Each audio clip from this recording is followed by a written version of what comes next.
I presume you're here in order to learn of Magecraft. I'll have you know, there's no room for the weak-willed in this course, and despite your best efforts, the sorcery of our time is but a fraction of what it once was in the Age of Gods. Much of the craft is established through pedigree, and the culture of mages is riddled with deception and moral depravity. That said, if you insist, I shall do my best to educate you in this miserable, yet fascinating world.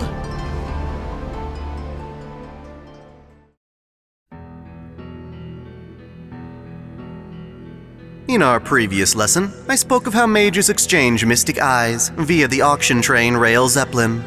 Given that mystic eyes are treated as a commodity among mages, I believe it's appropriate for us to transition to another heavily commodified aspect of the craft, that being mystic codes. Similar to mystic eyes, mystic codes are artifacts that grant their users magical potential they may not otherwise possess. They are often used in tandem with a mage's natural abilities, so it's important we cover them in a lesson of their own. Basically, a mystic code is a tool or weapon designed by and meant to work in tandem with Magecraft. They can range from things like a protective garment or perhaps a gun that channels mana. Some amplify a mage's potential, while others are specialized and have a very specific function.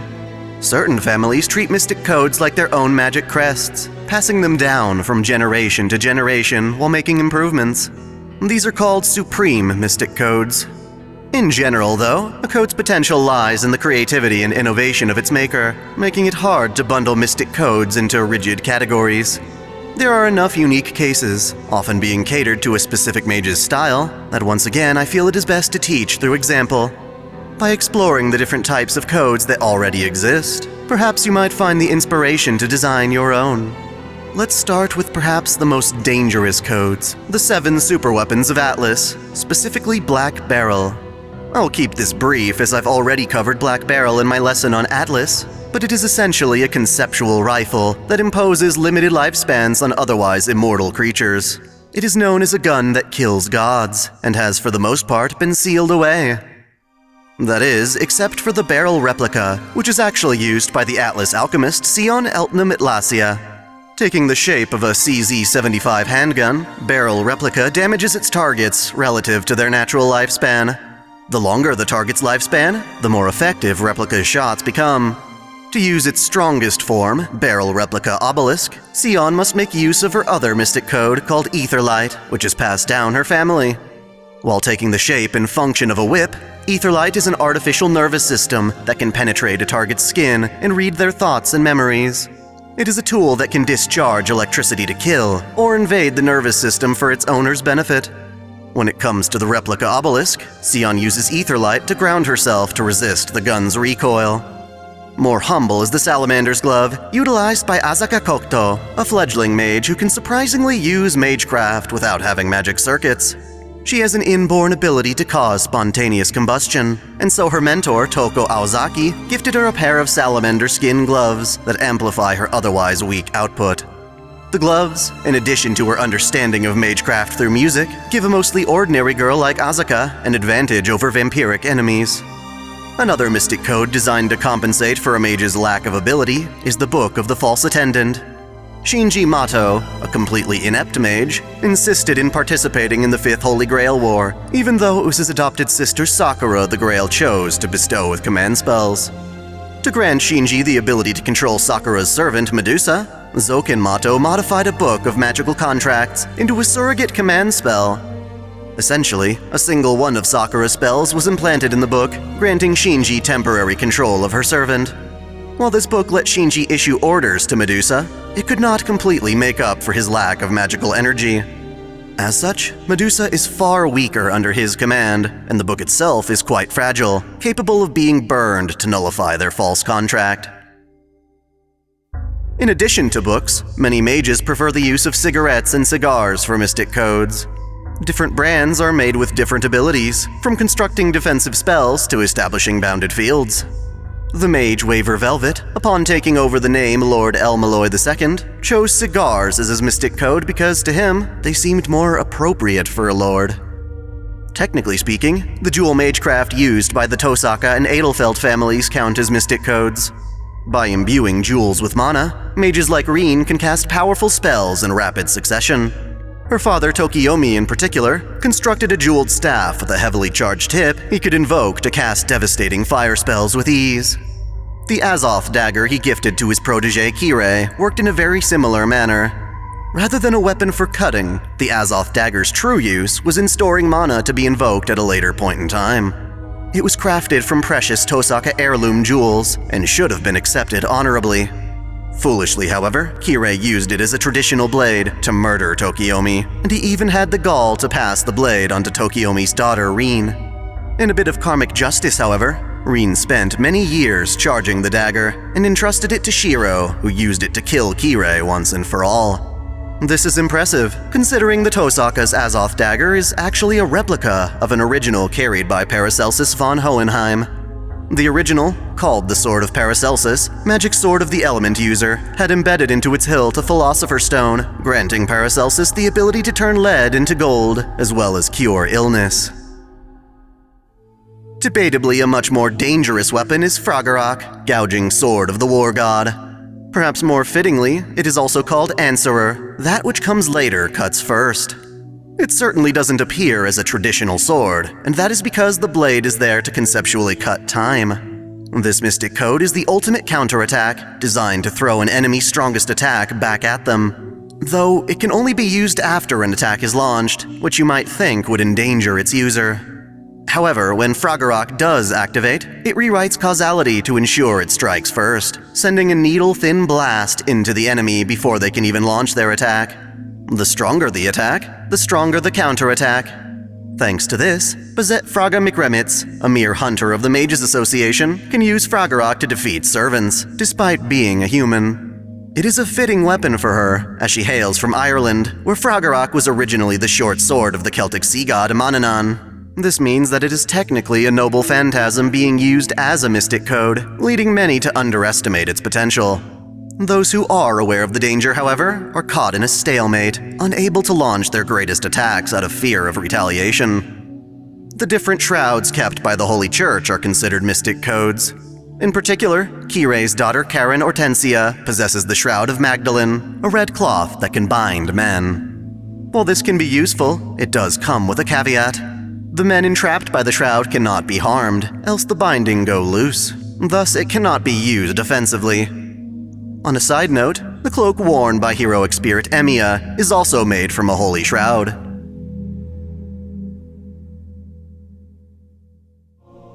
Certainly one of the most bizarre mystic codes belongs to Kabak Alcatraz, a mage who used magical research to become a vampire. He's been missing for over a century, but some suspect that he lives on in the mystic code Mr. Cell Phone, a functioning flip phone made by Keisher Zelretch Schweinorg.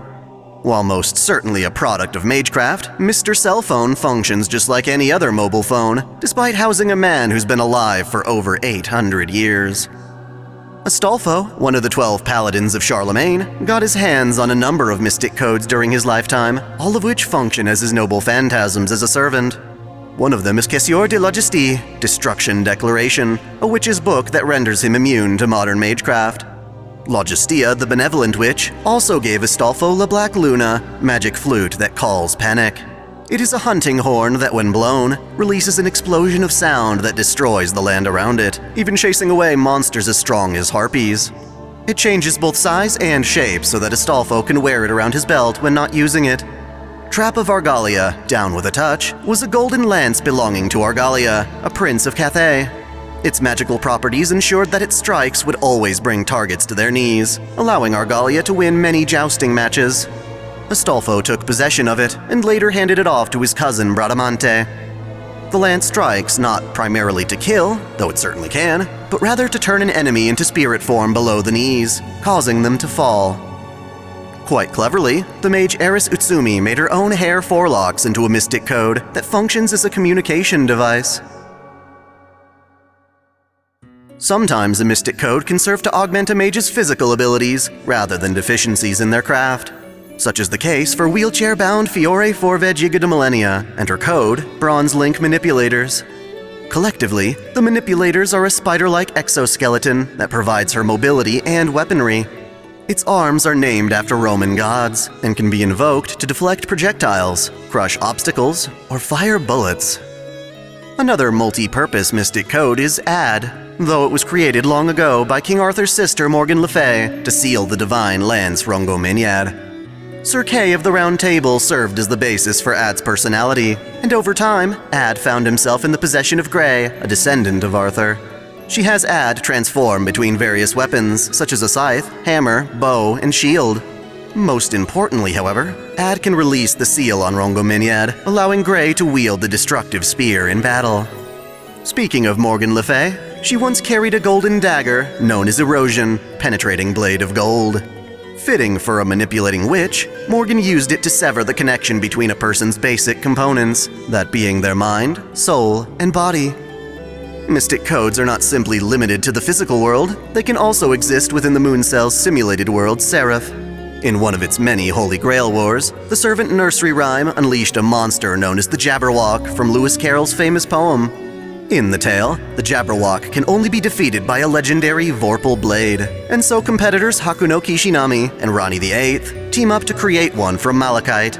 This blade is a one-use mystic code made exclusively to weaken the Jabberwock in combat.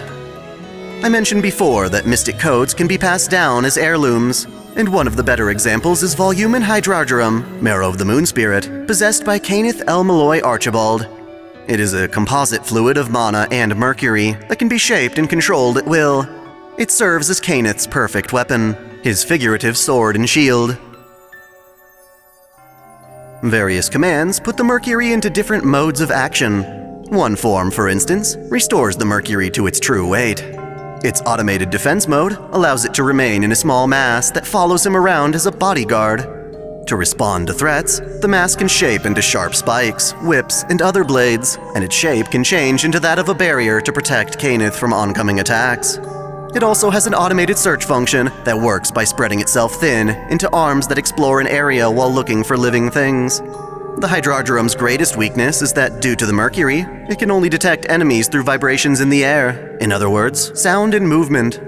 Thus, if a mage like Kiritsugu Emiya can slow his heartbeat and breathing, the mercury will not detect him as a living being. After Cainith was killed in the Fourth Holy Grail War, this mystic code was passed on to Waver when he became Lord El Malloy II. With it, he assisted Rhinus El Malloy Archisort in reprogramming the mercury to function as a multi-purpose maid golem named Trimao. She acts as Rhinus's personal attendant and bodyguard. Of course, Cainith's defeat came at the hands of Kiritsugu Emiya, the mage killer. Or rather, it was Kiritsugu's mystic code, the Thompson Contender, that decided their battle. While it looks like the kind of gun one can purchase, Kiritsugu's Thompson Contender was modified into a unique spellcasting pistol that only mages can fully utilize. While a spellcasting firearm is certainly useful, Thompson is most deadly when combined with Kiritsugu's origin bullets, shells made from his ribs, inheriting his origin of severing and binding. To a mage, they can cut and rearrange their magic circuits, permanently incapacitating a mage should they manage to survive at all. Like many of the weapons described so far, the stronger the mage, the harsher their rebound. Returning to a more traditional code, we have Prelati's Spellbook, textbook of the Sunken Spiral Castle. Despite the name of its translator, Francois Prelati, the book's original text comes from Urlier, the lost city written about by H.P. Lovecraft.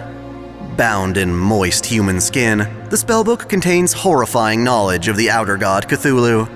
It is a mystic code that summons nightmarish tentacle familiars, and sadly it came into possession of the anti-hero Gilles de Rais, who used it to torture and murder children. Lastly, I want to talk about the more iconic mystic codes made by the sorcerer Zelretch. Most famously, there is the Jeweled Sword, a blade that draws infinite mana from parallel worlds. Such a sword can only exist due to Zelretch possessing the true magic kaleidoscope. Normally, it is meant to be possessed exclusively by Zelretch himself, but he also left the blueprints to recreate it with the Tosaka family. Thus, Shiro Emiya, using his tracing Magecraft, was able to help Reen and Iliasfil project a copy of the blade. More obscure are definitely the Kaleidosticks, Ruby and Sapphire. Perhaps a sign of Zelretch's refined tastes, these wands transform their users into magical girls, harnessing their ode to assist in firing energy blasts, forming shields, and performing other combat functions. When strange anomalies known as class cards began to appear, Zelretch designed the wands to be capable of invoking their power by installing them into their users. Similar to Ad, Ruby and Sapphire have their own personalities and can act independent of their owners. Admittedly, this is both helpful and annoying beyond compare.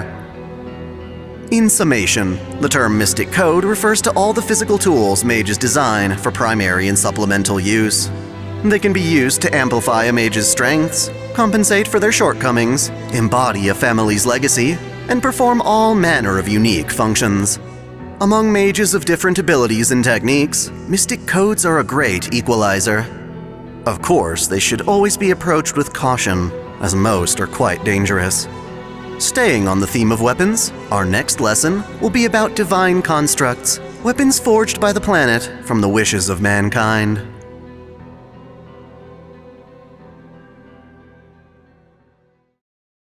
Thanks for watching. If you enjoy this channel, help me beat the algorithm by liking, commenting, and sharing the video, subscribing to OtakuDaiKun, and, most of all, smashing that notification bell so you don't miss out on all of my anime discussion, lore, or Let's Play content. If you want to support me directly, there are now 3 ways that all provide the same benefits. You can click Join here on YouTube, or join Patreon or Subscribestar for access to exclusive vids and early access. As always, celebrate your fandom.